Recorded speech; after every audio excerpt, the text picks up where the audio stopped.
જામનગર જિલ્લામાં ગરમીની ઋતુમાં મુસાફરોની રાહત આપવા માટે એસટી વિભાગે નવતર પહેલ કરી છે.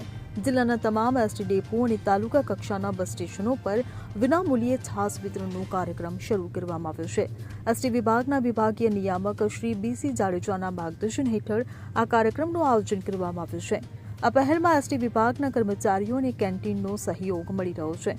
મુસાફરોએ પણ આ પહેલને આવકારી છે. જિલ્લા કલેક્ટર કેતન ઠક્કરની અધ્યક્ષતામાં તાજેતરમાં યોજાયેલી બેઠકમાં લૂથી બચાવ માટે વિવિધ વિભાગોને સૂચના આપવામાં આવી હતી.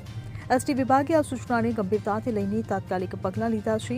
વિભાગના અધિકારીઓએ જણાવ્યું કે આગામી સમયમાં પણ આ છાસ વિતરણનો કાર્યક્રમ ચાલુ રાખવામાં આવશે. આ પહેલનો મુખ્ય હેતુ મુસાફરોને ગરમીથી રાહત આપવાનો અને લૂની અસરથી બચાવવાનો છે.